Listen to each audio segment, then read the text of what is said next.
बिस्मिल्लाहिर्रहमानिर्रहीम। बाबु ख़ियार शर्त चल रहा है। मकतबा रहमानिया का सफ़ा नंबर 36 और बुशरा का सफ़ा नंबर 54। सुम्मा ज़ुकिरा फ़ी बाज़ि नुस्ख़ी इश्तरा सौबैनी व फ़ी बाज़िहा इश्तरा अहद सौबैनी व हुवा सहीह। बाज़ नुस्ख़ों में तो है इश्तरा सौबैन, पीछे मसला चल रहा है ना, देखो क़ाला व मन इश्तरा सौबैनी अला अन याख़ुज़ अय्युहुमा, व इश्तरा सौबैन है। जैसे यहाँ अब जिस रिवायत जो रिवायत यहाँ हिदायत में मज़कूर है जामे सग़ीर के हवाले से, उसमें इश्तरा सौबैन है।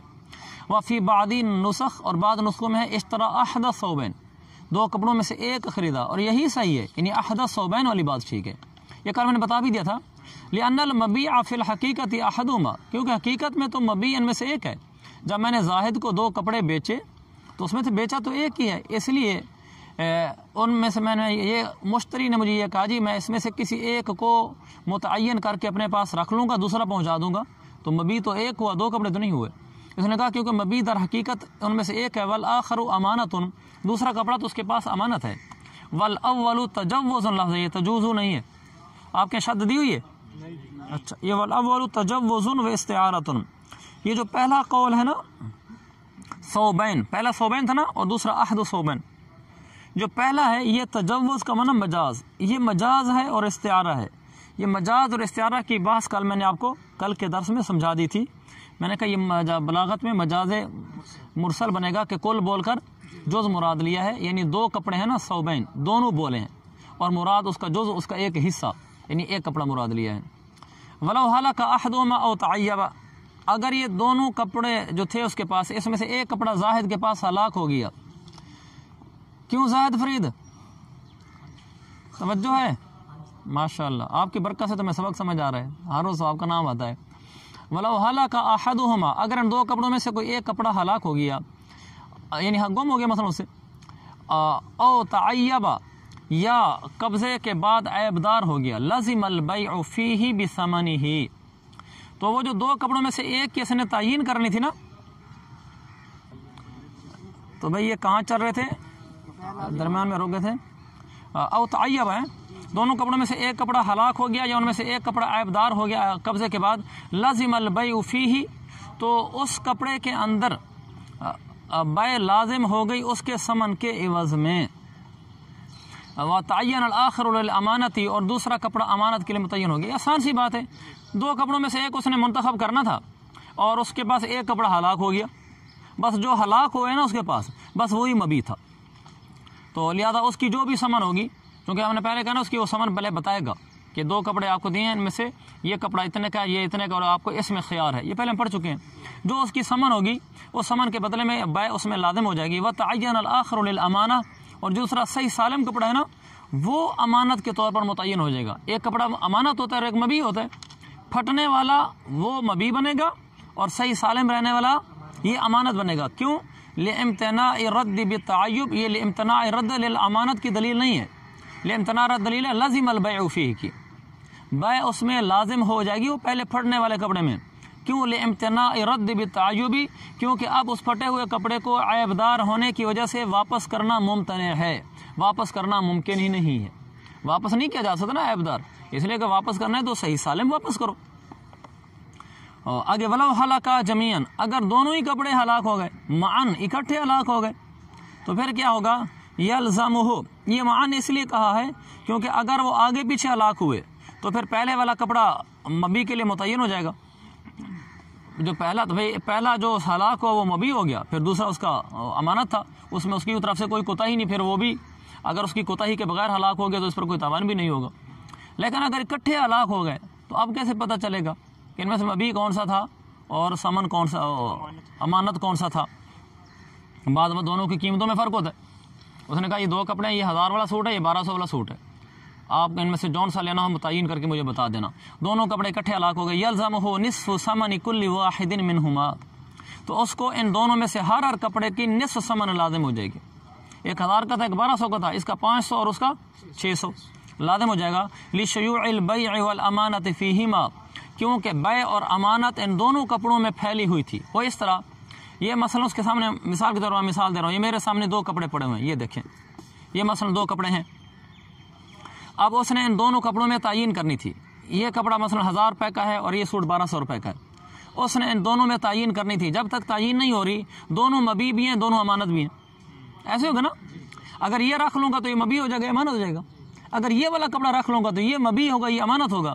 गोया कि हर कपड़ा मबी भी है, हर कपड़ा अमानत भी है। ऐसे हो गया।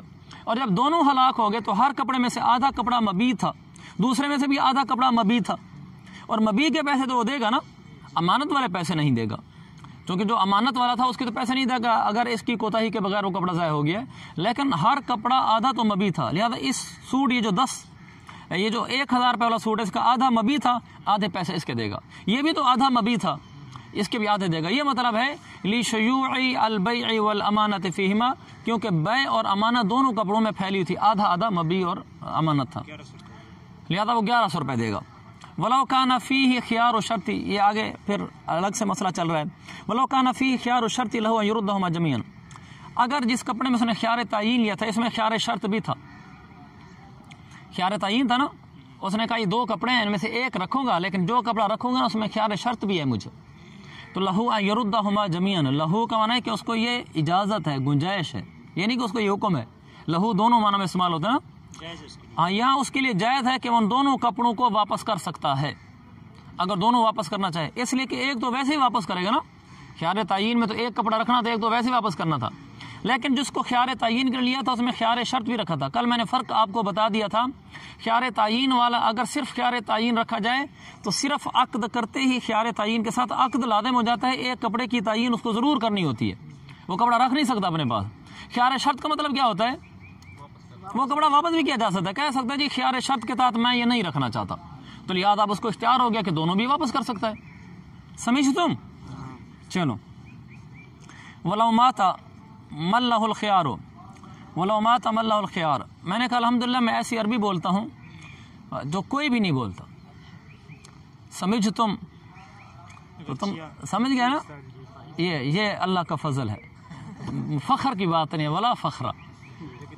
हाँ जी, ये वो अरबी है जो किताबों में पढ़ने, मनफलूती पढ़ डालो, किलानी पढ़ डालो, तो मैं तनतावी पढ़ डालो, तो मैं उनके में ये नहीं मिलेगी। भी नहीं है ये। अच्छा आगे चलो चलो चलो। वला माता मल्लहुल ख़ियारो, अगर मुद्दत ख़ियार के अंदर वो शख्स मर गया जिसको ख़ियार था, तो फलिवारिथिही अन युरुद्द अहदहुमा लिअन्नल बाक़िया ख़ियारु तयीन लिल इख्तिलात।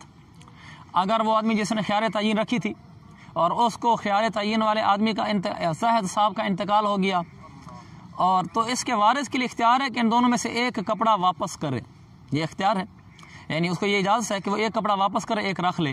क्योंकि लिअन्नल बाक़िया ख़ियारु तयीन ला ख़ियारु शर्ती, ख़ियार तयीन के तौर पर कपड़ा लिया था ना, तो जो बाकी है वो ख़ियार तयीन है, और जो ख़ियार शर्त वाली बात थी वो ख़त्म होगी। यही मसला, 2 कपड़े लेकर गया था, 2 कपड़े लेकर गया था, एक कपड़े में ख़ियार तयीन भी रखा था, ख़ियार शर्त भी रखा था, और फिर ये ख़ुद आदमी फौत हो गया।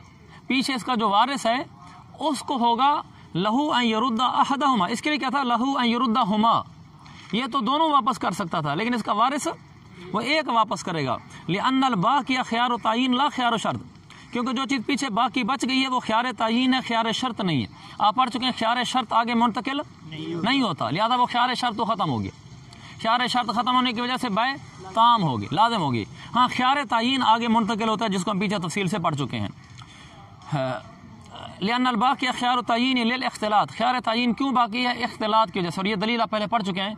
लिअख्तिलात मिल्की भी मिल्किल गैरी, पीछे मुफस्सलन गुजर चुका है, क्योंकि इसकी मिल्क गैर की मिल्क के साथ मखलूत हो चुकी है, यानी गैर की मिल्क है मैं बाए, एक कपड़ा तो उसका है और एक साथ कपड़ा जो दूसरा है वो मुझ बेचने वाले का है, तो अब दोनों मिले पड़े हैं, तो उसका एक कपड़ा उसकी मिल्क, एक कपड़ा मेरी मिल्क, तो और उसने अब अपनी मिल्क अलग तो करनी है ना, जो उसकी मिल्क मेरे मिल्क से मिल गई, तो अलग करने के लिए उसको तयीन करनी पड़ेगी। इस वजह से उसको इब्तिदाअन तयीन का इख्तियार मिलेगा और अपनी मिल्क अलग कर लेगा। वलिहाज़ा ला यतवक्कतु फ़ी हक़्क़िल वारिस, यही वजह है कि ख़ियार तयीन वारिस के हक़ में मुवक्कत भी नहीं होता।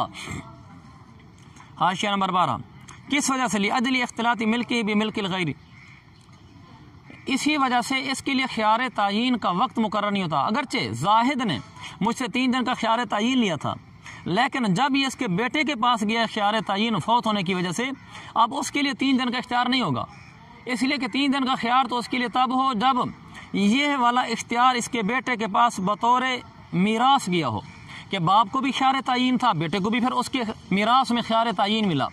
चूँकि बाप को 3 दिन का ख्यार तयीन था, बेटे को भी 3 दिन का मिलेगा।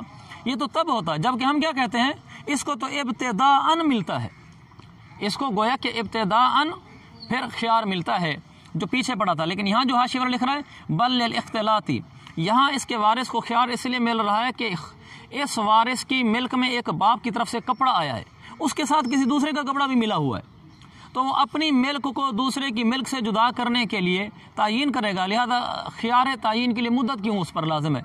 उसने कोई अक्द किया है मुझे बाए के साथ कि 3 दिन का सौदा हुआ था, लिहाजा 3 दिन के अंदर अंदर ख्यार तायीन करके दो।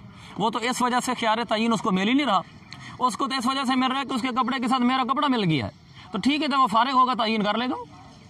समझ गया आप इस नुक्ते को? तो इख्तलात मिल्क की वजह से चूंकि ख्यार तायीन मिले, लिहाजा दिनों की तायीन उसके पास नहीं जाएगी। दिनों की तायीन तो तब जाती जब बतौर मीरास के ये ख्यार आगे मुंतकिल हो रहा हो, तभी तेरे बाप के पास 3 दिन का इख्तियार था, तेरे पास भी है, ये बात तो है ही नहीं। अच्छा आगे, अम्मा ख्यार शर्त अम्मा ख्यार शर्ती ला यूरस, और जो ख्यार शर्त है उस तो आगे मीरास में मुंतकिल ही नहीं होता, लिहाजा ख्यार शर्त उसको मिलेगा ही नहीं। वक़्त ज़करना हो मिन क़ब्ल, और ये मसला पहले हम बयान भी कर चुके हैं।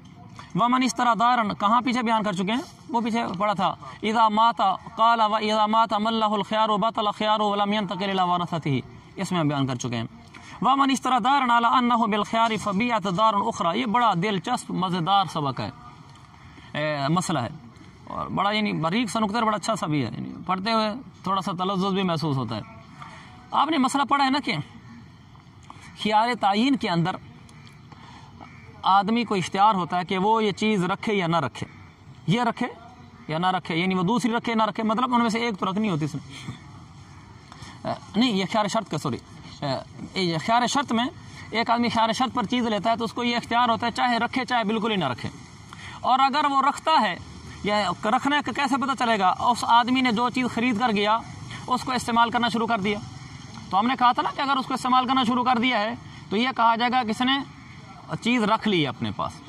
अगर वो चीज़ आगे बेचना चाहता है, कोई भी ऐसा काम करना चाहता है जिससे उसकी मिल्क मालूम होती है उसमें, तो हम कहेंगे ख्यार शर्त साकित हो गया। जैसे मैंने मिसाल दी थी, ख्यार शर्त के तौर पर गाड़ी ली, का बताता हूँ 3 दिन का अंदर गाड़ी लेकर लाहौर चला गया, बच्चों को बिठा दिया, उसके पेंट भी करवाना शुरू कर दिया, तो क्या पता चला कि इसने इसको अपनी मिल्क बना लिया, तभी तो इसको पेंट वाले के पास ले गया। तो ये एक नुक्ता बुनियादी समझने के बाद अब ये मसला समझो। एक आदमी ने घर खरीदा, इस तौर पर ख्यार शर्त है, आपको मसला समझ आएगा मेरे घर के लिहाज से, और रिकॉर्डिंग के लिहाज से भी इंशाल्लाह उनको समझ आ जाएगा कि मेरा एक घर है, मेरे घर की मशरकी दीवार के साथ 2 घर बने हुए हैं। पहला घर गोहर साहब का, दूसरा घर काशिफ साहब का ना, ये मेरे घर की दीवार के साथ दोनों घर मुत्तसिल हैं। तो मैंने अपने घर के साथ वाला जो घर है गोहर साहब का घर, वो मैंने बेच दिया।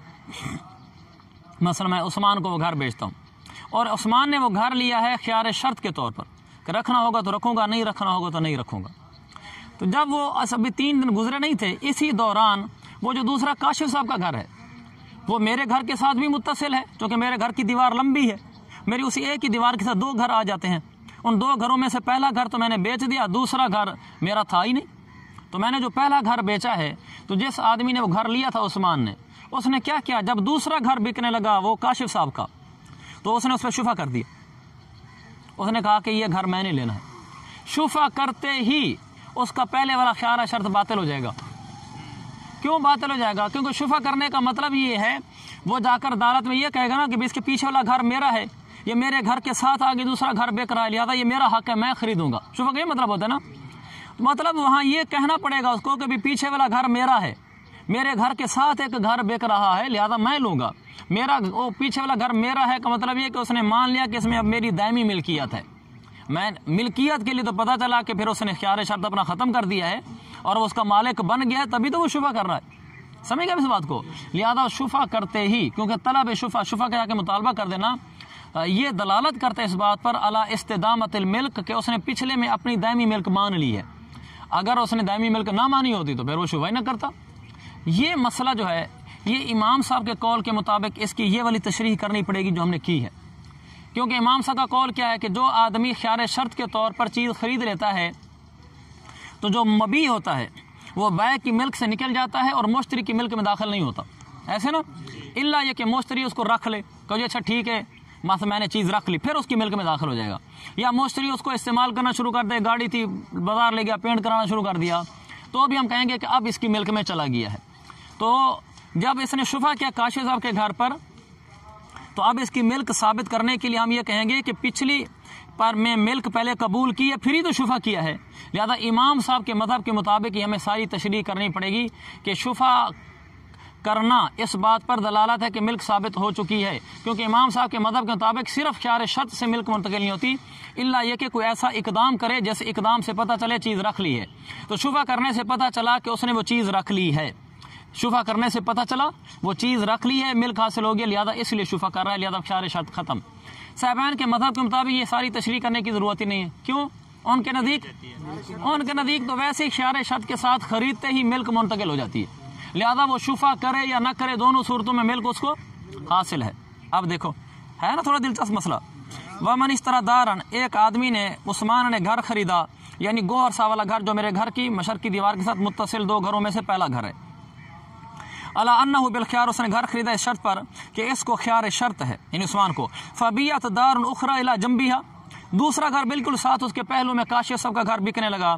फ़अख़ज़ा बिशुफ़अती, अब उस्मान ने जो घर खरीदा था उसने वो बिकने वाले घर पर को उसको भी शुफे के ज़रिए से ले लिया। फ़हुवा रिज़न, तो ये उसकी तरफ से पहले घर में रजामंदी शुमार होगी कि मैं अब उस घर पर राज़ी हूँ, ठीक है मैं घर रखना चाहता हूँ। लिअन्ना तलब शुफ़अती यदुल्लु अला इख्तियारी ही अल मिल्क फ़ीहा, क्योंकि तलब शुफा इस बात पर दलालत करता है कि उसने फ़ीहा यानी पहले घर में, फ़ी दारुल ऊला, कि उसने पहले घर में मिल्क को इख्तियार कर लिया है। शुफा करने इस पर दलालत करता है कि उसने पहले घर में मिल्क इख्तियार कर ली है। लिअन्नहु ज़मीर का मर्जा तलब शुफा, क्योंकि तलब शुफा मा सबत इल्ला लिदफ़इ ज़रर अल-जिवार, क्योंकि शुफा तलब शुफा तो शरीयत में साबित इसलिए हुआ है ताकि आदमी अपने आप से पड़ोस का नुकसान दूर कर सके, कि मेरे पड़ोस में कोई ऐसा आदमी ना आ जाए जिससे मुझे नुकसान हो। और पड़ोस वज़ालिका बिल इस्तिदामती, और पड़ोस तो दायमी मिल्कियत से हासिल होता है। कोई आपका पड़ोसी बने उसका मतलब है कि पिछले घर में आप मालिक हैं, दूसरा आके उस घर का मालिक बन रहा है। पड़ोस तो मिल्कियत से हासिल होता है ना, कि एक घर में मेरी मिल्कियत होगी तो साथ वाले को मैं अपना पड़ोस कहूँगा। एक चीज़ में, एक घर में मेरी दायमी मिल्कियत ही नहीं है, मसलन मैं घंटे के लिए ठहरा हूँ किसी घर में, तो मैं साथ वाले को ये तो नहीं कहा कि यार हमारा पड़ोसी कौन मकान खरीदने आ गया है, मैं उसको पड़ोस कहूँगा कि जब उसके साथ मुझे दायमी मिल्कियत हो। तो ज़ालिका बिल इस्तिदामा ज़ालिकल जिवारु बिल इस्तिदामती बिल मिल्क दाइमती, बिल मिल्क दाइमी, दायमी मिल्कियत से पड़ोस होता है। तो इसका पता चला फ़यतज़म्मनु ज़ालिका, लिहाजा ये तलब शुफा मुतज़म्मिन होगा सुकूत अल खियारी, खियार के साकित हो जाने को, साबिकन अलैहि, ऐसा खियार, ऐसा सुकूत खियार जो तलब शुफा पर मुकद्दम था, ऐसा सुकूत खियार जो तलब शुफा पर मुकद्दम था। इसका तर्जुमा यूँ होगा, यहाँ से मैं तर्जुमा कर रहा हूँ वज़ालिका से, और ये है पड़ोस उस दारे मबिया, वो पहले वाला घर, उस दारे मबिया के अंदर दायमी मिल्कियत तलब करने से हासिल होगा। लिहाजा तलब शुफा मुतज़म्मिन होगा इसको कि तलब शुफा से पहले खियार साकित हो जाए, तलब शुफा से पहले अलैया अला तलबी, तलब शुफा से पहले सुकूत खियार हो, यानी पहले खियार साकित होगा और फिर बाद में तलब शुफा होगा। फ़यस्बतुल मिल्क ऐ मिल्कुल मुश्तरी, फ़यस्बतुल मिल्क मिन वक्त शिराई, लिहाजा ख़रीदने के वक्त से ही मिल्क मुतअय्यन हो जाएगी। फ़यतबय्यनु अन्नल जिवारा कान साबितन इंद बैइ दार सानिया व हुवा यूजिबु शुफ़ा, समझ आ रहा है। लिहाजा ज़ाहिर हो गया कि जिवार दूसरा घर बिकने के वक्त साबित था, पहले खियार गिरेगा तो फिर आगे जिवार साबित होगा, और इसी से तो शुफा वाजिब होता है। वहादा तकरीर, और ये वाली तकरीर जो हमने कहा था ना, लिअन्ना तलब शुफ़ाती यदुल्लु अला इख्तियारी अल मिल्क फ़ीहा, ये सारा जो हमने पढ़ा है, ये तकरीर युहताजु इलैहि, इस तकरीर की ज़रूरत पड़ती है लिमज़हब अबी हनीफ़ा ख़ासतन, बतौर ख़ास इमाम अबू हनीफ़ा के मज़हब के मुताबिक, बतौर ख़ास इमाम अबू हनीफ़ा के मज़हब के मुताबिक इस तकरीर की ज़रूरत पड़ती है। साहबान के मज़हब के मुताबिक इस तकरीर की ज़रूरत नहीं पड़ती, क्योंकि हमें वहाँ मिल्क साबित करने के लिए पहले कोई तकरीर ही नहीं करनी पड़ती, वो तो मिल्क वैसे ही साबित हो जाती है अगरचे आदमी ख्यार शर्त रख भी ले। वाइदा इस तरह रजुलानी ग़ुलामन, मैंने ग़ुलाम बेचा और मुझसे ख़रीदा जाहिद ने और अमानुल्लाह ने। अयना अमानुल्लाह, उधर है। मैंने जब मुताले में इसकी सूरत मसला बनाई थी तो मेरे जहन में जाहिद और अमानुल्लाह इकट्ठे बैठते हैं, इसलिए मैंने कहा मसला समझाने में आसानी होगी। तो जब मैंने 2 ग़ुलाम बेचे और जाहिद और अमानुल्लाह दोनों ने ख़रीद लिए, दोनों ने ख़रीद लिया, वो एक ही ग़ुलाम दोनों ने इकट्ठे ख़रीदा, लेकिन दोनों का अन्नहुमा बिल खियारी, कि दोनों में से हर एक को खियार होगा। फ़रादिया अहदुमा फ़लैसा लिल आखिरी अन युरुद्दहु, तो उन दोनों ने बिल खियार, दोनों ने खियार रखा। कौन सा खियार था ये? खियार शर्त। दोनों ने खियार शर्त रखा, तो फिर क्या हुआ, उनमें से एक राज़ी हो गया, दूसरा एक राज़ी हो गया, मसलन ज़ैद ने कहा ठीक है जी हमने रख लिया ग़ुलाम। फ़लैसा लिल आखिरी युरुद्दहु, तो दूसरा जो था ना अमानुल्लाह, वो मुझे ग़ुलाम वापस नहीं कर सकता खियार शर्त के साथ। पठान होने की वजह से बाबा जोर की बुनियाद पर रखवा ले तो मैं बड़ा कमज़ोर माड़ा आदमी हूँ, वैसे मसले के लिहाज से नहीं रखवा सकता। अच्छा भाई, हम यहाँ ये दरमियान में लतीफ़ा सुनाने के लिए रिकॉर्डिंग रोक दी थी, इसलिए फिर से शुरू करता हूँ। फ़रादी अहदुमा, तो उनमें से एक राज़ी हो गया और दूसरा राज़ी नहीं हुआ, तो जो दूसरा है अमानुल्लाह, उसको इख्तियार नहीं है कि वो उसको वापस करे इमाम साहब के नज़दीक। वक़ाला लहू अन युरुद्दहु, साहिबैन ने कहा कि इस दूसरे शख्स को अमानुल्लाह को इजाज़त है कि वो इसको ग़ुलाम वापस कर सकता है। वह अला हादल खिलाफ, इसी इख्तिलाफ पर ख़ियार ऐब और ख़ियार रोयत भी होगा। ख़ियार ऐब में भी यही इख्तिलाफ होगा इमाम साहब का और साहिबैन का, और ख़ियार रोयत में भी होगा। ये इख्तिलाफ बनेगा कैसे? ख़ियार ऐब में उसकी सूरत ये बनेगी, ज़ाहिद और अमानुल्लाह दोनों ने मुझसे ग़ुलाम ख़रीदा और उसमें निकल आया ऐब। जब उसमें ऐब निकल आया तो उनमें से जो ज़ाहिद था वो उस ऐब के बावजूद राज़ी हो गया। उसने कहा यार मैं रख लेता हूँ कोई नहीं, लेकिन ये राज़ी नहीं हुआ। इसने कहा भी ऐबदार चीज़ है, मैं वापस करूँगा। तो ऐसी सूरत में इमाम साहब के नज़दीक इस दूसरे को इजाज़त नहीं है ऐब की वजह से वापस करने का, साहिबैन के नज़दीक वापस कर सकता है। ख़ियार रोयत का भी यही इख्तिलाफ है। ख़ियार रोयत का क्या है, नीचे हाशिया में ये चल रहा है, हमारे यहाँ तो ये हाशिया नंबर 16 है ख़ियारुल ऐब के ऊपर जो है, और आपके ऊपर पता नहीं। ख़ियार रोयत का ये लिखा भी अन इश्तरा या शैअन लम यरयाहु, इन दोनों ने मुझसे कोई चीज़ ख़रीदी जिसको देखा नहीं था, बाद में देख लिया। उनमें से एक ने कहा कि वापस करता हूँ, तो फ़अराद अहदुमा अन युरुद्दा, उनमें से एक ने कहा ठीक है राज़ी हैं या रख लेते हैं, दूसरे ने कहा नहीं मैं वापस करता हूँ। तो इमाम साहब के नज़दीक वो वापस नहीं कर सकता और साहिबैन के नज़दीक वापस कर सकता है। ये तशरीह है इस जुमले की, अला हादल खिलाफ़ी ख़ियारुल ऐबी व ख़ियारुर रोयती। समझ गए? लहुमा, हमारे यहाँ इसमें ज़मीर का मर्जा लिखने में कातिब से गलती है। लहुमा के नीचे 6 लिखा हुआ और पीछे उन्होंने अर्राजुलान, रहमानिया मकतूब के मुताबिक राजुलान के नीचे 6 लिखा हुआ है, ये गलत है। लहुमा का मर्जा साहिबैन है। हाँ, इसी इख्तिलाफ ही नहीं, ये इख्तिलाफ जो ख़ियार शर्त में था साहिबैन और इमाम साहब में, यही इख्तिलाफ ख़ियार ऐब और ख़ियार रोयत में भी है, जिसकी तशरीह मैंने अर्ज़ कर दी है। लहुमा साहिबैन की दलील है, साहिबैन का मतलब क्या था कि अमानुल्लाह जो दूसरा आदमी है वो ग़ुलाम वापस कर सकता है, ख़ियार शर्त के तौर पर लिया था जो मसला चल रहा है, वो वापस कर सकता है। दलील अन्ना इस्बात अल ख़ियारी लहुमा इस्बातहु लिकुल्लि वाहिदिन मिनहुमा, उन दोनों को ख़ियार देने का इस्बात, ये उन दोनों में से हर एक को ख़ियार देने का इस्बात है। बज़ाहिर बात ठीक लिखती है, जब मैंने दोनों को ख़ियार दिया है तो इसका मतलब ये है कि मैंने दोनों में से हर एक को ख़ियार दिया है। तो अमानुल्लाह को भी तो पूरा ख़ियार था, तो अपने ख़ियार के साथ वापस करना चाहता है। फ़ला यस्कुतुल अल ख़ियारु बिस्काति साहिबिही, लिहाजा जो दूसरा आदमी है इसका ख़ियार साकित नहीं होगा इसके साथी के साकित करने से। क्यों साकित नहीं होगा इसका ख़ियार अमानुल्लाह का? लिमा फ़ीही मिन इब्ताल हक़्क़ी, इसलिए कि अगर इसका ख़ियार भी साकित कर दो तो लिमा फ़ी हाज़ा सुकूती, क्योंकि इस सकूत में तो इस अमानुल्लाह का हक बातिल करना लाजिम हैगा। भाई हमने इसको हक दिया था ख़ियार शर्त का, हम उसका हक उसको इस्तेमाल ही नहीं करने दे रहे, तो ये तो उसका हक बातिल कर रहे हैं। तो किसी को उसका हक बातिल नहीं कर, हम किसी का हक बातिल नहीं कर सकते।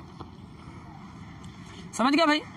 अच्छा, वालहु अन्नल मबिया खरजा अन मिल्किही गैर मईबिन, अब यहाँ इमाम साहब की दलील बयान हो रही है। इमाम साहब की दलील, इसमें थोड़ा सा पहले फ़र्क समझ लें। साहिबैन के नज़दीक दोनों में से हर एक को अलग अलग ख़ियार मिलता है और इमाम साहब के नज़दीक दोनों को एक ही ख़ियार मिलता है। ये बात मैं अपनी राय के तौर पर कह रहा हूँ, किसी को इख्तिलाफ भी हो सकता है, लेकिन मेरा ज़ाती तजज़िया यही है जो करने लगा हूँ। जो हमारी उर्दू शुरू हैं उनमें इस वक्त तक जो शुरू मेरे इल्म में है, मसलन अहसनुल हिदाया है, अशरफुल हिदाया है, आजकल नई अस्मारुल हिदाया आई हुई है, पहले एक चलती थी आइनुल हिदाया, इनमें से सबसे अच्छी शरह अशरफुल हिदाया है। ये बात को बहुत अच्छा समझाता है, अगरचे बाज़ मौक़े पर इससे भी बिल्कुल तसामुहात हुए हैं और वो मैंने लिखे हुए भी हैं, लेकिन वो बहुत कम है। और इसकी जो आखिर वाली जिल्दें हैं वो जिल्दें इस मुसन्निफ़ की भी नहीं है जो शुरू की जिल्दें हैं, बाद में कुछ आर्दा पेश आने की वजह से वो जिल्दें किसी और ने लिखी हैं, लेकिन उसके ऊपर नाम अशरफुल हिदाया ही लिखा हुआ, यानी शरह वो उसी नाम से चलती रही है। तो अमूमी तौर पर बहरहाल मेरा यही है कि ये अच्छी शरह है। और जो है अस्मारुल हिदाया नफ्स किताब को हल करने के लिहाज से, उसूल बताने के लिहाज से नहीं, किताब की तशरीह हो, मुग़लक़ इबारत हल की जाए, इसमें अशरफुल हिदाया का मुकाबला नहीं करती अहसनुल हिदाया और अस्मारुल हिदाया। मजमूई तौर पर अस्मारुल हिदाया तशरीह के मुकाबले में मेरे ज़ाती तजज़िये में अशरफ हिदाया से बहुत पीछे की किताब है। वो तो मुश्किल मुग़लक़ मकामात को अमूमन इतना हल ही नहीं करते, यानी हल करते हैं मोटा मोटा करके चले जाते हैं, कहीं अच्छा भी कर देते हैं लेकिन मजमूई तौर पर इतना नहीं करते। अस्मारुल हिदाया में ये फ़ायदा होता है कि वो ना उसूल, हमारे मसले का माखज़ क्या है, हमारे मसले का पीछे मुस्तदल क्या है, हमारा मसला निकला कहाँ से, किस आयत से, किस हदीस से, किस फ़िक़ही उसूल से, किस ज़ाब्ते से, ये वो बड़ा अच्छा बयान करते हैं। तो ये बात मुझे, मैं आज मुताला कर रहा था तो उसमें ये उसने लिखा था अस्मारुल हिदाया वाला ने ना यहाँ उसूल लिखा, वो बड़ा मुझे फिट लगा, तो मैंने कहा आपको भी बता दूँ। तो इसमें उन्होंने लिखा कि इमाम साहब के नज़दीक, साहबैन के नज़दीक ये जो ख्यार शर्त मिलता है, दोनों में से हर एक को अलग अलग मिलता है। इसको भी पूरा ख्यार शर्त और दूसरे को भी पूरा ख्यार शर्त। और इमाम साहब का उसूल ये है कि इन दोनों को एक ही ख्यार शर्त मिलता है। फ़र्क समझ गए? जब साहबैन के नज़दीक दोनों को मिलता है तो लिहाजा हर एक अपना इख्तियार इस्तेमाल कर सकता है, चुनाचे अमानुल्लाह भी अपने इख्तियार के साथ चीज़ वापस कर सकता है। इमाम साहब के नज़दीक एक ही ख्यार मिलता है। अब इमाम साहब की दलील और इमाम साहब का मज़हब ये कि अमानुल्लाह जो दूसरा था वो चीज़ वापस नहीं कर सकता। लहू, ओ भाई सो रहा है, नाम तो मैं नहीं लेता लेकिन सोना नहीं है। वलहु अन्नल मबीअ खरज अन मिल्किही गैर मईबिन बिऐबि शिरकती। इमाम साहब की दलील ये कि जो मबी निकली थी बाई की मिल्क से, वो इस हाल में निकली थी कि उसमें ऐब शिरकत का ऐब नहीं था। गैर मईबिन, बेऐब थी। कौन से ऐब से बेऐब थी? शिरकत के ऐब से बेऐब थी। शिरकत के ऐब से कैसे बेऐब थी? जब मैंने इनको गुलाम बेचा था, मेरा गुलाम शिरकत के ऐब के लिहाज से बेऐब था। शिरकत का भी एक ऐब होता है। मसलन मेरा गुलाम है, वो हम दो आदमी, हम उसमें शरीक हैं, तो मेरे लिए वो ऐब है ना। ऐब इसलिए है कि यार मुझे दूसरे के इंतज़ार करना पड़ता है, एक दिन वो गुलाम से काम लेता है, एक दिन मैं लेता हूँ, तो मेरे लिए परेशानी। अगर वो गुलाम पूरा ही मेरा होता, उसमें कोई शरीक ना हो, तो फिर तो मेरे लिए आसानी है ना। मेरे गुलाम में गोया ऐब नहीं है, मैं उसको हर तरीके से उससे खिदमत ले सकता हूँ। तो जब मैंने गुलाम बेचा था उसमें ऐब शिरकत नहीं था। अगर ये अमानुल्लाह गुलाम मुझे वापस करता है और ये मुझे वापस नहीं करता, तो गोया कि आधा गुलाम मुझे वापस होगा ना, आधा उसने अपने ख्यार के तहत रख लिया। जो आधा ख्यार इसको था उसके तहत इसने गुलाम वापस कर दिया। अब क्या होगा? ये जो पहला था ज़ैद, ये मुझे गुलाम के आधे पैसे दे देगा। इसने तो रख लिया था ना, और इसने वापस कर दिया। अब गोया कि आधा गुलाम मेरा होगा और आधा जाहिद का होगा। अब मेरे गुलाम में ऐब आ गया ना शिरकत का, कि अब मैं कहूँगा यार कोई मुझसे गुलाम मांगेगा काम के लिए, किसी चीज़ के लिए, मैं कहूँगा नहीं यार आज तो उसकी बारी, आज उसने काम करवाना है, कल मैं करवाऊँगा। तो अब इमाम साहब फरमाते हैं मबी निकली थी बाई की मिल्क से इस हाल में कि वो बेऐब थी शिरकत के ऐब से। फलौ रद्दहु अहदुहुमा रद्दहु मईबन बिही बिऐब शिरकती। अगर उनमें से कोई एक वापस करता है, यानी अमानुल्लाह वापस कर रहा है, तो इसने उस मबी को वापस किया है इस हाल में कि अब ये मबी मईब हो चुका है ऐब शिरकत के साथ, जबकि ऐबदार होने के साथ मबी को वापस नहीं किया जा सकता, लिहाजा ये वापस नहीं कर सकता। समझ गए इस बात को? वफ़ीह इल्ज़ाम ज़ररिन ज़ाइदिन, इसमें एक ज़ायद ज़रर है। ये बात दरअसल आप कह सकते हैं कि एक इश्काल का जवाब भी बन सकता है, या ये कहा जा सकता है कि ज़ैद की कैद उसने क्यों लगाई। देखें, अगर मैं ग़ुलाम नहीं लेता, मैं कहता हूँ जैसे इसने हमारा मुझे ग़ुलाम दिया, मैंने कहा जी मैंने ग़ुलाम नहीं लिया, मैंने ग़ुलाम इसलिए नहीं लिया कि मैं ग़ुलाम लेने से मुझे नुकसान होता है, कि इसलिए कि ऐब शिरकत आ जाएगी। और अगर वो ग़ुलाम नहीं लेता, देखो मैंने ग़ुलाम क्यों नहीं लिया, इसलिए कि अगर मैं ग़ुलाम लेता हूं तो मुझे नुकसान होगा।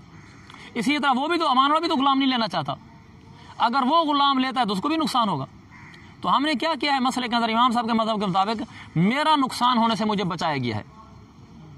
भाई मेरा नुकसान ना हो, तो उसमें शिरकत का ऐब आ जाएगा ना। तो भाई मेरा नुकसान आप बचा रहे हैं, नुकसान उसको भी तो हो रहा है, क्योंकि वो तो राज़ी नहीं है। जो आदमी राज़ी नहीं है तो उसको नुकसान नहीं होगा, नुकसान होगा तो वो राज़ी नहीं हो रहा ना। अगर उसको नुकसान ना होता तो राज़ी हो जाता। आप इस बात को समझ रहे? भाई अगर ग़ुलाम, मैं कहता हूँ मैं ग़ुलाम नहीं रखना चाहता, इसलिए कि ग़ुलाम के रखने से मुझे नुकसान है, ऐबदार ग़ुलाम वापस आ रहा है, तो शरीयत कह रही है, इमाम साहब फरमा रहे हैं कि ठीक है भी तेरा नुकसान ना हो, लिहाजा तो ग़ुलाम ना रख। क्या हुक्म होगा? वो ग़ुलाम मुझे वापस ही नहीं कर सकता, लिहाजा जब मैं ग़ुलाम नहीं रखूँगा तो फिर उसको रखना पड़ेगा। तो ग़ुलाम जब वो रखेगा तो उसका नुकसान नहीं है, उसका भी तो नुकसान है कि वो भी तो ग़ुलाम नहीं रखना चाहता। तो फिर आपने ये क्यों कहा है कि मुझ बाय को नुकसान से बचाने के लिए मसला बयान कर दिया कि भाई मैं ग़ुलाम नहीं रखता? इसका जवाब ये है कि जो मुझे नुकसान होगा वो ज़रार ज़ायद है, और जो अमानुल्लाह को नुकसान होगा वो ज़रार ज़ायद नहीं है, वो सिर्फ ज़रर है। तो ज़रार ज़ायद और ज़रर में से कौन सा अक़वा है? ज़रार ज़ायद, लिहाजा इसको तरजीह दी जाएगी। अब मुझे कैसे ज़रार ज़ायद है, ये लफ्ज़ ज़ायद की कायद बता रहा हूँ, और उसको कैसे ज़रार ज़ायद नहीं है? इसलिए कि उसको ज़रर पहुँच रहा है उसकी अपनी वजह से, कि उसने खुद ही मुझसे पहले ग़ुलाम लिया था कि मैं ये ग़ुलाम लेना चाहता हूँ, तो उसने खुद यहाँ से लेकर गया ग़ुलाम कि हम 2 आदमी हैं, हम आपसे ग़ुलाम ख़रीदना चाहते हैं, लेकर चला गया। मैंने तो उनको कुछ नहीं कहा था। और जो मुझे आगे से ज़रर पहुँच रहा है वो मुझे मेरी वजह से नहीं पहुँच रहा, वो मुझे गैर की वजह से पहुँच रहा है। मुझे पहुँचने वाला ज़रर वो गैर की वजह से पहुँचने वाला ज़रर है, लिहाजा ये ज़रर ज़्यादा नुकसानदेह होगा उस ज़रर की निस्बत जो ज़रर हासिल हो रहा है एक इंसान को अपनी ज़ात की वजह से। लिहाजा इसलिए हम ज़रार ज़ायद का ख्याल रखते हुए मुझे ज़रार ज़ायद से बचाया जाएगा। वलैसा मिन ज़रूरत, ये फिर एक और इश्काल का जवाब है। बादों ने कहा यह सैबान की दलील का जवाब है, जैसा कि बिनाया में है, जो बिनाया में का जवाब अन दलीलिहिमा, लेकिन हाशिए से ज़ाहिर होता है कि ये एतराज़ का जवाब है। और मेरा ज़ाती रुझान ये है कि यहाँ बिनाया वाले की बनिस्बत हाशिया वाले की बात मजबूत है, यानी इसको ये कहने के बजाय कि ये सैबान की दलील का जवाब है, जैसा कि बिनाया में लिखा जवाब अन दलीलिहिमा, उसकी बजाय यहाँ यूँ कहा जाए कि दफ़ व दखलिन, ये एक एतराज़ का जवाब है। वो कैसे? एतराज़ यहाँ ये बनता है कि ये मैं कैसे कह रहा हूँ कि जी मुझे जो ज़रर हो रहा है ना वो ज़रर ज़ायद इसलिए है कि ये ज़रर मेरी वजह से मुझे नहीं पहुँच रहा, दूसरे की वजह से, ये ज़रर मुझे दूसरे की वजह से पहुँच रहा है कि मैंने तो अपने लिहाज से चीज़ बेच दी थी, अब वो दूसरा आकर मुझे नुकसान पहुँचा रहा है कि मैं आपको आधा ग़ुलाम देता हूँ, तो ये ज़रार ज़ायद है। तो एतराज़ उसने ये किया, उसने कहा ये ज़रार ज़ायद कैसे है, ये भी तो मेरी अपनी वजह से ज़रर हो रहा है। इसलिए कि जब मैंने उन दोनों को ग़ुलाम बेचा था ख़ियार के साथ, गोया कि मैं राज़ी हो गया था, दोनों का ख़ियार है। जब मैं राज़ी हो गया था दोनों को ख़ियार है, यानी दोनों आदमी ख़ियार इस्तेमाल कर सकते हैं, तो दोनों में से ठीक है एक ने ख़ियार इस्तेमाल नहीं किया, दूसरा कर रहा है, तो मुझे बेचते हुए ये शऊर और अकल नहीं आई थी कि दूसरा आदमी भी ख़ियार इस्तेमाल करते हुए ऐसा रख सकता है। तो उसी वक्त ही मुझे समझ जब आ गई थी कि दोनों को ख़ियार दे रहा हूँ, तो गोया कि अपने हाथों की कमाई खा रहा हूँ कि मुझे अगर ज़रर पहुँचा रहा है तो दूसरे की तरफ से मुझे ज़रर कैसे पहुँच रहा है। तो उसका जवाब है, ये जवाब ये है लैसा मिन ज़रूरत इस्बात अल ख़ियार लहुमा अर्रिज़ा बिरद्द अहदिहिमा। उनके एतराज़ का खुलासा ये है कि मैंने जब दोनों को इख्तियार दे दिया था तो इसका लाजमी तकादा ये है कि मैंने उन दोनों में से हर एक को इख्तियार दे दिया था कि दोनों भाई तुम में से जौन सा राज़ी होना चाहे राज़ी हो ले, जौन सा ना राज़ी होना चाहे भला ना राज़ी हो। ये एतराज़ वाले की इबारत है। जवाब का खुलासा ये कि नहीं, ये कोई ज़रूरी बात नहीं है कि मैंने बेचते हुए इस ख्याल से बेचा हो कि ठीक है इन दोनों में से अगर कोई आदमी एक राज़ी ना भी हो तो राज़ी, कोई बात नहीं।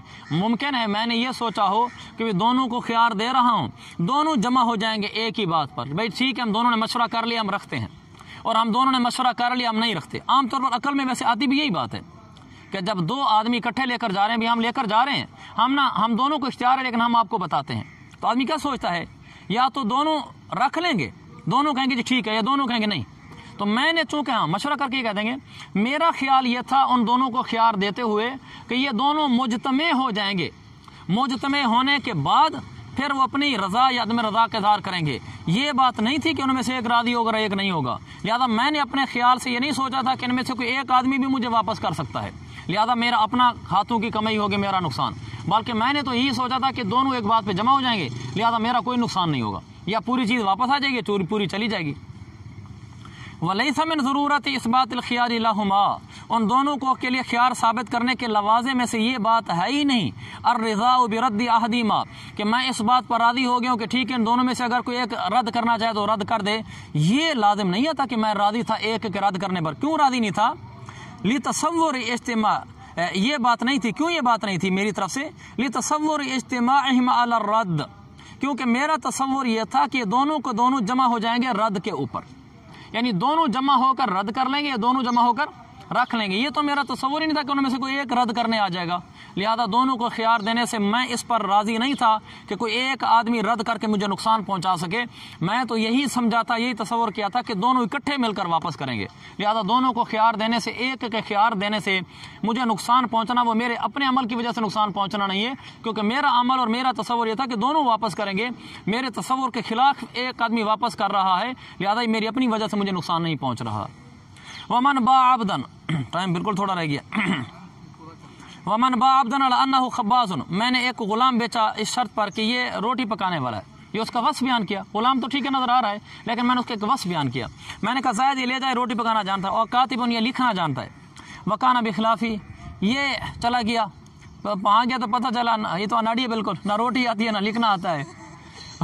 फल मुश्तरी बिल खियार, तो मुश्तरी को इख्तियार होगा कि जहद साहब अगर रखना चाहें तो रख लें, और अगर जहद साहब कहें भी मैं पढ़ा लिखा आदमी हूँ तो हमें पढ़े लिखे गुलाम चाहिए।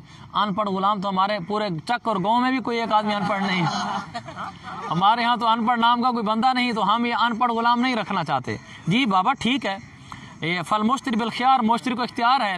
इन शाअ अखज़हु बिजमीअ समन, तफर्रुक़ के सफ़क़त हो रहा है, आगे वजह बता रहे वस्म रगूब फी फौत हो रहा है। ये इसको इख्तियार है, चाहे तो पूरी कीमत बदले में रख ले। इन शाअ तारका, और अगर चाहे तो गुलाम छोड़ दे, गुलाम वापस कर दे। क्यों? लिअन्ना हाज़ा, क्योंकि ये रोटी पकाने वाला होना या कातिब होना वस्फ़ुन मरगूबुन फ़ीह, ये मरगूब फ़ी वस्फ़ है, यानी वो वस्फ़ है कि जिसके अंदर आदमी रग़बत करके कुछ चीज़ खरीदता है। इसने खरीदा इसलिए था कि चलो यार रोटी पकाना जानता है। फ़यस्तहिक्कु फ़िल अक़्दि बिशर्ति, लिहाजा अक़्द के अंदर शर्त लगाने की वजह से अब वो इस लायक होगा। जो इन्होंने लिखा है इसका तर्जुमा यलीक किया है, लेकिन मैं कहता हूँ, मेरा ज़ाती ख्याल है कि अगर इसको युस्तहक्कु पढ़ लें तो युस्तहक्कु लिखा हुआ है, फिर तो राय मेरी ठीक निकली है, जज़ाकल्लाह। हमारे यहाँ ज़बर लगी हुई है, लेकिन मेरा इसमें ना दिल मुतमिन नहीं हो रहा था, तो इसने माना भी यलीकु कर दिया, लाज़िम होने वाला, लेकिन मेरा दिल मार रहा था कि ये युस्तहक्कु हो और मजहूल का तर्जुमा किया जाए। फ़युस्तहक्कु फ़िल, इसका मतलब अगले साल मैं भी एक हाशिया लिख सकता हूँ। फ़युस्तहक्कु फ़िल अक़्द बिशर्ति, लिहाजा ये अक़्द में शर्त लगाने की वजह से मुस्तहक हो गया। कौन सा वस्फ़? ये वस्फ़ खब्बाज़ वाला। ये अक़्द में शर्त लगे ना, शर्त लगाने की वजह से अब ये वस्फ़ भी मुस्तहक हो गया, यानी इस वस्फ़ का भी इस्तिकाक हो गया। जैसे मबी का इस्तिकाक था ना उसको, कि मैंने गुलाम बेचा तो उसका इस्तिकाक है मबी पर, ऐसे शर्त लगाने की वजह से वस्फ़ का भी इस्तिकाक हो गया। सुम्मा फ़वातुहु, फिर इस वस्फ़ मुस्तहक का फौत हो जाना यूजिबु तख़यीरा, ये अगले के लिए तख़यीर को साबित कर देता है मुश्तरी के लिए। लिअन्नल मुश्तरी मा रदिया बिल मबीअ दूना हादल वस्फ़ी, क्योंकि मुश्तरी इस वस्फ़ के अलावा मबी पर राज़ी नहीं। वो कहता है ये वस्फ़ हो तो मैं मबी पर राज़ी हूँ, ये वस्फ़ ना हो ऐसा गुलाम अनाड़ी तो मैं अनपढ़ तो लेना भी नहीं चाहता, हमारे सारे चक का माहौल ख़राब होगा। वहादा, अब ये इख्तलाफ इनका ख़त्म हो गया। लेकिन ये इख्तलाफ जो हुआ ना कि अगर हमने कहा ना कि खब्बाज हो और फिर गैर खब्बाज निकला, हादा यर्जिउ इला इख्तिलाफ नौइ लिकिल्लत तफावुत फिल अग़राद, ये लौटता है दरअसल इख्तिलाफ नौ की तरफ, कि जहाँ इख्तिलाफ नौ होगा वहाँ उसको इख्तियार मिलेगा, यानी बाय फासिद नहीं हुई। मैंने भेजा वस्फ़ बताकर बेचा और आगे वस्फ़ वो निकला तो बाय फासिद नहीं है, अगले को इख्तियार है। ये कहाँ होगा? ये वहाँ होगा जहाँ उस चीज़ में मबी में नौ में इख्तिलाफ आ रहा हो। एक होता है, सुनो ज़वानी सुन लो पहले, एक होता है नौ में इख्तिलाफ और एक होता है जिन्स में इख्तिलाफ। अगर तो नौ में इख्तिलाफ हो फिर तो यही मसला होगा कि बाय फासिद नहीं हुई, अगले को इख्तियार है। और अगर जिन्स में इख्तिलाफ हो तो बाय ही फासिद हो जाएगी। नौ में इख्तिलाफ क्या होता है? नौ में इख्तिलाफ ये होता है, इसको आम सादे लफ्ज़ों में समझाता हूँ, कि जो चीज़ है उसके अंदर उसकी अगराद में हल्का फुल्का फ़र्क हो। जिन्स में इख्तिलाफ ये होता है कि उसमें मरकज़ी फ़र्क हो। मिसालें, इख्तिलाफ नौ ये है, जैसे मैंने उसको बेचा मोबाइल, मैंने कहा मोबाइल ले रहा हूँ, ये रेड कलर की इसकी ना पीछे वाला कवर है, तो वो उसने ले लिया, तो डब्बे में था, ये जैसे था वो लेकर चला गया, बाद में देखा ब्लू कलर का निकला। अब ये किल्लत तफावुत फिल अगराद है, अगराद के अंदर हल्का सा फ़र्क है, इससे उसकी कोई बुनियादी मरकज़ी गर्द नहीं फौत हो रही, तो लिहाजा इसको कहेंगे ये इख्तिलाफ नौ है, कि मैंने मेरी मकसूद थी सुर्ख रंग वाली नौ और आपने दी है ब्लू कलर वाली नौ, ये नौ में इख्तिलाफ हो गया। एक होता है इख्तिलाफ जिन्स, चीज़ ज़ात मकसूदी फ़र्क में पड़ जाए। जैसे वो मुझसे लेने के लिए आया मोबाइल, कहा जी सुर्ख पीछे बैक कवर सुर्ख मोबाइल दे दो, और मैंने इसको पकड़ा दिया MP3, मैंने इसको पकड़ा दिया अच्छा किस्म का चार्जर, मैंने इसको पकड़ा दिया ऐसी कोई और चीज़, तो ये तो इख्तिलाफुल जिन्स है। यहाँ ये नहीं होगा कि अगले को इख्तियार मिलेगा, नहीं, यहाँ बाई फासिद होगी। इसलिए कि मैंने कोई और चीज़ बेची और उसने कोई और चीज़ समझी है। इसने मांगा गुलाम, इसने मांगी बांदी और मैंने दे दिया गुलाम। समझ आया ना फ़र्क का? ये इख्तिलाफुल जिन्स है। हाँ, जानवरों में ये नहीं होता। इसने कहा यार इधर कोई बकरा लेना था, आज हमने कट्टी लेनी है, बकरा लेना, आमतौर पर ज़िबा करते हैं जिस गर्ज के लिए मुँह लिया जाता है।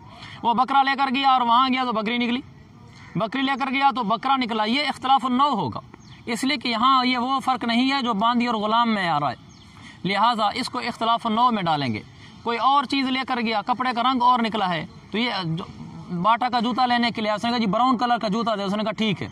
जूता चेक कराया, जब डब्बे में डाला तो ब्लैक डाल दिया। तो ये इख्तिलाफुन नौ है, क्योंकि बुनियादी मरकज़ी चीज़ तो नहीं तब्दील हो ना, असल चीज़ हो, वो तो जूता जूता ही है, लेकिन नौ में फ़र्क पड़ गया। जहाँ इख्तिलाफुन नौ होगा वहाँ उसको इख्तियार मिलेगा, जहाँ इख्तिलाफुल जिन्स होगा वहाँ बै फासिद होगी। अब देखो वो कहते हैं हादा, ये वाली बात कि इख्तिलाफ हो गया और अक्द फिर भी फासिद नहीं हुआ और फिर अगले को इख्तियार मिला है, यरजिउ इला इख्तिलाफिन नौ, इसका ताल्लुक उसके साथ है जहाँ इख्तिलाफ नौ हो। लिकिल्लत तफावुत फिल अगराज, क्योंकि अगराद में इख्तिलाफ नौ के अंदर अगराद में तफावुत बहुत कम होता है। जैसे मिसाल के तौर पर ब्राउन जूते और काले जूते में गर्ज में फ़र्क है, मतलब वो ब्राउन ज़रा ज़्यादा अच्छा लगता है एक आदमी को, ब्लैक नहीं लगता, तो गर्ज में फ़र्क है लेकिन थोड़ा फ़र्क है। ग़ुलाम है, उसने नौकरी करनी है, अगर उसको रोटी पकानी नहीं आती और बहुत सारे काम करने आते हैं, नौकरी तो करेगा, हल्का फ़र्क है। फ़ला यफ़सुदुल अक़्दु बिअदमिही, लिहाजा अगर इसके ये मादूम हो जाए तो अक़्द फासिद नहीं होगा।